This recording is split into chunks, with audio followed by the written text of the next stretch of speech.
Mark Feinsand of MLB.com in for the pen is mightier this morning. Good to see you in person, man. How you doing? Always a pleasure to be here. Recovered from Vegas? Just barely. Yeah. It was a long week. It's fun, but long. A lot of days to be in Las Vegas, Yeah. certainly. Let's hit you on a couple of things that you've written on MLB.com this week that we have taken a little creative liberty with, Mark, and punched up with some visual aids. You have suggested free agent destinations for two really high Type A players in this year's market. And let's start with Framber Valdez. We're not going to go through the histrionics of showing him as an Astro because we've seen it for the last number of years. What would he look like in other uniforms? And I'm going to let you speak to each of these potential fits, starting with Framber in Baltimore. How does this feel? Well, we've seen him wear orange on his uniform, so that looks sort of natural. I think it's a good fit. The Orioles need at least one frontline starting pitcher. We just saw them trade Grayson Rodriguez. You look at Dylan Cease, you look at Framber Valdez, maybe a Michael King. They're going to get one of those guys. They need to. You look at what they did last year, so much hope coming into the year, but they didn't replace Corbin Burns. Yeah. And they paid for it. So I expect Mike Elias to go out and spend money on one of those top pitchers. I guess you could throw Imai in there as well. No qualifying offer, so that may be attractive on that front. But I think Framber is, he's an innings eater, 190 innings a year. I know he finished poorly last year. There were some questions about him with that whole situation with Salazar throwing the pitch, the cross-up. But he's a proven guy with a very lengthy track record in the regular season and the postseason. That's what the Orioles. So all that stuff. Real quick, man, I'm glad he brought up qualifying offer. So if you accepted the qualifying offer like the four guys, you cannot be traded. Correct. So those four guys who accepted are locked in at least until opening day. They can be traded during the season, but they can't be traded between now and opening day. So all that stuff would apply for him being a good fit anywhere, right? What you're getting in Framber Valdez. How about specifically with the Toronto Blue Jays? Harold, you tell me, how does that look to you? I think that looks okay.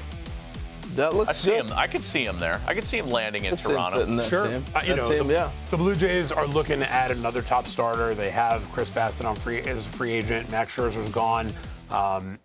Kevin Gausman's got 1 year left on his deal. Obviously, Savage will step into one of those slots in their rotation. Berrios is signed for a bit. But they know that Gausman has 1 year left. There are spots in that rotation. And after what happened this year, them making that surge to the World Series and getting to Game 7, I don't think they're letting up anytime soon. Their top priority is still to get Bo Bichette back. But I think adding an arm in that rotation is also a priority. And that's two American League East teams. So I think of Roman Anthony. You neutralize him. You got possibly the Yankees are always going to have left-handed hitters. So you start looking at it that way. Baltimore's got all their young left-hand hitters. All right, so while we're in the AL East, how about we're going through all the fits with Framber Valdez in a new uni. How about this one? There's a little money to be spent there. Steve Phillips is going to talk about that. You like that the best? Yes. Why? Because I think he would fit right in to where they need. And that ballpark, Fenway Park, believe it or not, is a great place for left-hand pitchers. You wouldn't think so, but it is. All right. But I want to show you one more fit because I think if anybody else is interested, hey, Mark can talk about this because if anybody's interested in Framber, they're going to have to come over the top of this team. If they want him, they're going to get him. Well, if they want anybody, they're going to get him, right? We saw that last year with Juan Soto. They can outspend everybody, and in some cases they will. The Mets are going to get a pitcher. They need at least one starting pitcher, and I know David Stearns has shied away from giving big money to starting pitchers, but after missing the postseason last year, my guess is that Steve Cohen's going to say, we're doing whatever we have to do to get back to the playoffs, and that's going to mean signing one of those top starting pitchers. Framber fits as well as anybody. David Stearns was in the Houston organization when Framber first joined them way back in the day. So and Framber's some healthy. familiarity there. The Mets need healthy arms. Yes. Don't give me a guy that hope he's healthy.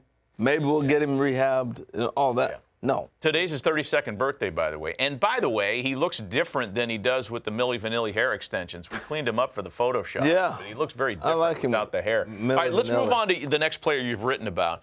And some fits for Cody Bellinger. This is a controversial one, right? Big numbers with the Yankees. He seemed to be such a good fit there from a baseball perspective, from a culture perspective.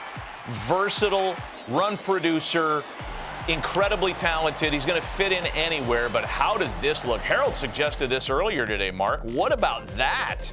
I think did? I think you? No. I think it was Morosi who suggested. Oh, I get you and Morosi mixed up a lot. You They guys are very We got to very fix that similar. mustache he's got working there. I think the Mets will make a play for him. I think they'll make a play for Kyle Tucker. Like I said, the Mets can make a play for anybody they want. That said, I don't see how the Yankees don't bring Bellinger back. And I don't agree with JP that the Grisham qualifying offer acceptance hurts their chances of getting No, Bellinger. I think it enhances it. I just don't. Bellinger is too important to that team in the fact that he can play all three positions in the outfield. He can play first base. I think right now Ben Rice is going to be the plan going in at first base, but he could catch, and somebody's got to play first base when he catches. So Bellinger's versatility is something the Yankees love. He crushed Yankee Stadium last year. Grisham's numbers at Yankee Stadium, ironically, weren't that good. Yeah. Bellinger destroyed Yankee Stadium. They're talking about Ben Rice being the first baseman, huh? Well, right now, Goldschmidt's not coming back, so. Yeah. Here's one. Next up on the list, I think this one's fascinating. What about Cody Bellinger to Philadelphia? If the Phillies are going to change their dynamic, this is a guy that could do that in one pen stroke. So every time that I've talked about the Phillies pursuing any big free agent this year, whether it's Bellinger, whether it's Bregman, it's all contingent upon if they don't re-sign Kyle Schwarber. They want Kyle Schwarber back. He's going to cost, call it $30 million a year. And I think if they're unable to re-sign Schwarber, then any of these guys are in play. The Phillies have to do something to try to change things up. Now, bringing Schwarber back doesn't change things up, but it's also hard to replace a guy who hit 56 home runs last year. So I think if Schwarber doesn't return to Philly, I could see them making a play for Bellinger or Bregman, but I think Schwarber is still their number one priority. All right, how about Bregman, Bellinger, to the Giants? That makes a lot of sense to me. The Giants have actually finally gotten some players to go there and sign. Remember, they were going after, Ohtani. They were going after Harper. They were going after Stanton, and they couldn't land that big fish. Well, they got Willie Adames. They got Matt Chapman. They've brought in some guys. They haven't had a lefty slugger put up real numbers since Barry Bonds. Yeah. A long time ago. Yeah. And I think the Giants are looking to add a big lefty bat to their lineup. They're very familiar with Bellinger, obviously, from his days in the NL West. The versatility, I think, helps. All these teams love Bellinger because of the ability to play three positions. Would there be a in the reunion in outfield L.A. and first possibly base. with the Dodgers, you think? I could see that, too. I think the Dodgers are a team. And a reunion with the Cubs also not out of the question. Everybody seems to take them out. So he's going to do well this winter. See, this gonna do looks well. good because we've seen it before and it makes sense. Yeah, and he's a So different, does that, And he's matter a of different fact. player than he was when he left the Dodgers, when they non-tendered him 3 years ago. Yeah. He had obviously hit the world on fire when he first came to the big leagues, Rookie of the Year, MVP. And then he went into that 3-year funk. He looks like a different player now. He's Totally had, different. Good years with the Cubs and Yankees since then. And wouldn't surprise me. The Dodgers know him well enough. Wouldn't surprise me if there was some interest You there. can read about Mark's reckless speculation on the likelihood of these two guys signing elsewhere. What else do you do in Here's November? what Come we on. do. It's very If thought-provoking they were all stuff. Josh Naylor and signing in November, it wouldn't be reckless speculation. That's right. But We need to speculate. got to write something, got to What talk is about it? something. Read about it on MLB.com. Mark, good to see you, man. Thanks for coming in.